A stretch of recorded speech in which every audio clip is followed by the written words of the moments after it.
Assalamualaikum warahmatullahi wabarakatuh. Dan kepada yang non muslim saya ucapkan salam sejahtera, Tuhan memberkati. Pasti terkabul wasilah ilmu RDIY. Yuk terus semangat, pasti terkabul.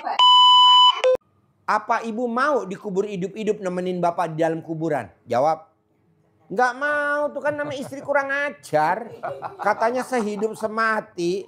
Pada saat bapak meninggal dikubur, habis dikubur dia pulang. Alasannya ngurusin anak, ngurusin cucu, ngurusin rumah masih berantakan.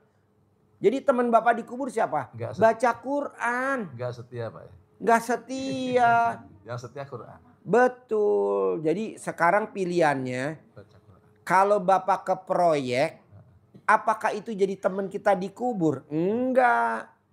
Tapi kalau bapak baca Quran, itu teman kita di dalam kubur. Kenapa? Karena istri tercinta tidak akan nemenin kita di dalam kubur kalau kita mati.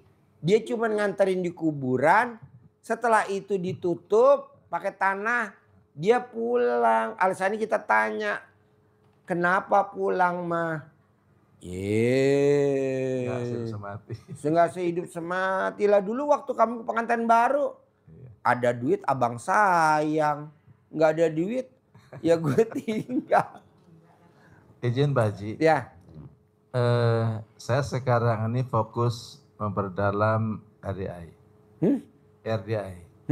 Malam tahajud, mandi dulu dan daun pandan ya. 9 lembar. 9 lembar udah saya taruh Pak Haji di kolam saya. Alhamdulillah. Pakai batu Pak Haji. Gak apa-apa, bagus-bagus. Kemudian kalau saya proyek Pak Haji nggak usaha. Apa deketin dikit. Gimana? Kalau saya nggak usaha cari uang buat hidup kita. Tadi Pak Haji bahasanya kalau perempuan itu rajin ibadah ke suaminya, ada saldo di bawah 1 miliar enggak, di miliar. atas 1 miliar. Di atas 1 miliar. Ini Pak Haji punten barangkali ini. Kalau saya lakukan Pak Haji itu apakah mungkin Pak Haji? Saldo itu apakah pasti Pak Haji? Nih saya ajarin nih Pak. Siap. Istri yang hobinya mandiin suami, saldonya nggak pernah di bawah 1 M. Istri yang hobinya nyuapin makannya suami. Pakai tangan. Pakai tangan. Saldonya nggak akan di bawah 1 M. Siap. Istri yang hobinya kalau suaminya pipis dicebokin pakai tisu pakai tangannya dia. Saldonya nggak akan di bawah 1 M. Barakallah. Istri yang hobinya ngejawab WhatsApp suaminya. Jadi kan suaminya suka nanya, Mamah lagi apa? Iya. Ibu jawab. Lagi masak. Lagi masak, lagi nonton papa. Mamah lagi apa? Lagi lihat papa live. Kalau misalkan saya. Pak Haji. Mama lagi apa? Nah dijawab. Itu saldonya nggak pernah di bawah 1 M. Padahal cuma ngejawab 1 kata. Artinya apa? Mahabbah sama suami. Betul. Karena ridhonya Allah, ridhonya suami. Tapi kan kita kadang enggak. Nanya istrinya misalkan jam 3. Mama lagi apa? Jawabnya ntar. Jam 10 malam. Bikin paleng. Ya nggak boleh lah. Gak ridho suami. Iya. Istri yang hobinya ngemot alat kelamin suaminya. Alias memuaskan. Saldonya nggak akan di bawah 1 miliar.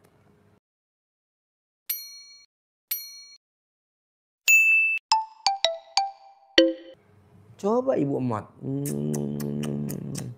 Sehari 2 kali. Bohong. Saya nggak setuju ibu kerja. Cukup ibu mengabdi sama Allah. Cukup ibu mengabdi sama Nabi Muhammad SAW. Ibu cukup mengabdi sama suami. Karena ridhonya Allah, ridhonya suami. Contohnya apa sih Pak Haji? Kalau saya mengabdi sama Allah, rezekinya ada di depan mata saya tanpa saya kerja. Contohnya apa sih Pak Haji? Kalau saya mengabdi sama suami, tanpa kerja duit saya banyak. Hanya saya ngejawab pertanyaannya dari suami. Mamah lagi apa? Lagi nidurin adek, lagi nidurin abang, lagi apa misalkan. Itu luar biasa. Contohnya apa sih Pak Haji? Nggak kerja duitnya banyak. Siti Maryam tidak bekerja, hanya dekat ke mihrabnya Allah.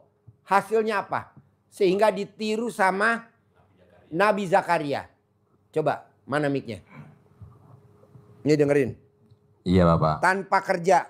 Jadi di kisahnya Nabi Zakaria dan Maryam, munajat kepada Allah saja itu, Siti Maryam di mihrabnya, artinya doa-doa tidak kemana-mana. Tidak pernah GoFood, kan belum ada GoFood. Tidak belanja, tidak masak, tidak metik buah-buahan, tidak ke sawah. Dia disimpan. Tetapi makanan buah-buahan selalu ada di sekitarnya. Di mihrabnya Maryam selalu ada. Ditanya oleh Nabi Zakaria, dari mana itu? Setiap hari ada aja makanan di sisimu, di sekitar mihrabmu. Alhamdulillah, Maryam jawabnya bukan gak tahu, tahu-tahu ada. Gak dapat ilmu kita kalau Maryam jawab seperti itu. Apa jawabnya Maryam? Alhamdulillah, ini semua dari Allah. Tersentak Nabi Zakaria. Jadi dengan dekatnya Maryam kepada Allah, kehidupannya dijamin oleh Allah bagaimanapun caranya. Bahkan buah-buahan itu, makanan itu hadir di situ bukan musimnya. Maka menambah keyakinannya Nabi Zakaria, sesuatu yang tidak mungkin, pasti mungkin kalau saya dekat kepada Allah. Nabi Zakaria sudah udzur usianya. Istrinya divonis mandul. Tidak bisa punya keturunan. Tetapi Nabi Zakaria berhajat, harus ada penerus risalah kenabianku. Munajat kepada Allah. Allah, alhamdulillah, engkau berikan kesehatan kepada saya. Jadikan saya panutan jadi nabi kepada umatku. Tapi Allah, ini harus ada pewarisnya, harus ada penerus, generasi penerus saya. Beri saya keturunan anak. Di dalam sholatnya yang masih berdiri, dijawab langsung oleh Allah dengan keyakinan penuh itu. Melalui malaikat Jibril, Allah menjawab, kamu pasti punya keturunan, punya anak, akan segera punya anak. Bingung Nabi Zakaria. Emang benar? Apa ya tanda-tandanya kalau Allah akan memberikan keturunan kepada saya?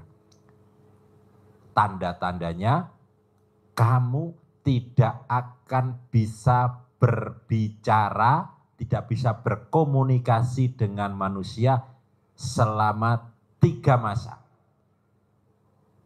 Kunci mulutnya. Supaya apa kata Allah? Supaya tidak komen, supaya tidak ngeluh, supaya tidak jengkel, supaya tidak mikir, supaya tidak ngeluh.